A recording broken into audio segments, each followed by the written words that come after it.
Hi friends, ఈరోజు మన recipe happy బిస్కెట్తోన cake చేసుకుందామండి. మనము చూడండి, గిన్నెలోకి ఈ 3 బిస్కెట్స్ ప్యాకెట్ని కట్ చేసి వేసుకుందామండి. ఇందులోకి చూడండి, ఈ విధంగా వేసుకోండి, కట్ చేసుకోండి 3 కూడా. చూడండి, బిస్కెట్ కేక్ చేద్దామండి. 3 కూడా కట్ చేసి అందులోకి వేసుకుందాం.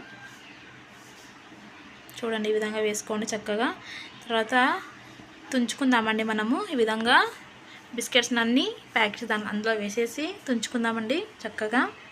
చూడండి, ఈ విధంగా తుంచుకోండి. అన్నీ తుంచుకొని మిక్సీలోకి వేసుకుందామండి. ఇప్పుడు మనం ఇవన్నీ బిస్కెట్స్ కూడా మిక్సీలోకి వేసుకొని మిక్సీ పట్టేసుకుందామండి. చూడండి, పౌడర్ తయారైపోయింది. ఇప్పుడు గిన్నెలోకి వేసుకుందాం ఇది మొత్తం పౌడర్ని. చూడండి, ఈ విధంగా వేసుకోండి. కొద్దిగా పాలు వేసుకొని కలుపుకోండి. చక్కగా కలపండి. చక్కగా పాలు మిక్స్ అవ్వాలండి, స్మూత్ కావాలి. కలపండి చక్కగా. ఇప్పుడు ఇందులోకి మనము ఈనో వేసుకుందామండి. ఒక ప్యాకెట్ ఈనో వేసి మళ్ళీ కొద్దిగా పాలు వేసుకొని కలుపుకోండి. చక్కగా కలపండి. అందులో వంటలు ఏమి ఉండకూడదండి, స్మూత్గా రావాలి మనకి. నీట్గా కలుపుకోండి, చక్కగా కలపండి. అదేవిధంగా కలపండి.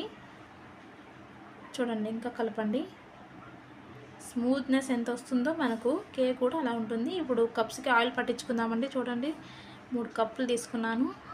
ఇందులో ఆయిల్ పట్టించేసుకొని నీట్గా ఒక టీ తాగే కప్ అనేది, అందులో కూడా ఇది స్టీల్ కప్పులండి. ఆయిల్ పట్టించేసి పెట్టుకున్నాం. ఇప్పుడు ఇంతకుముందు కలిపి పెట్టుకున్న మిశ్రమం ఉంది కదండి, ఇప్పుడు అందులోకి వేసుకుందాం. బిస్కెట్ ఇది మనం వేసుకుందామండి. సగం సగమే వేసుకోవాలండి, ఎందుకంటే మనకు అవి పొంగుతాయి, చాలా బాగుంటుంది. చూడండి, ఈ విధంగా వేసుకోండి.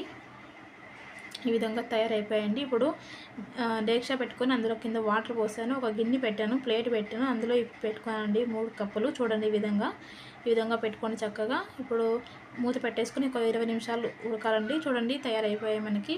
పుల్లతో చెక్ చేసుకుందామండి. ఇప్పుడు అంటే ఉడికేసాయండి మనకి అప్పుడే. చూడండి, చక్కగా చూసారా, బయట పెట్టేసాను. చూడండి, ఈ విధంగా ఓపెన్ చేశాను. చూడండి, ఎంత మెత్తగా సూపర్గా ఉన్నాయండి. చూడడానికి సాఫ్ట్గా ఉన్నాయి, టేస్టీగా ఉన్నాయి. మీరు కూడా ట్రై చేయండి. నచ్చితే లైక్ చేయండి, సబ్స్క్రైబ్ కూడా చేయండి ప్లీజ్.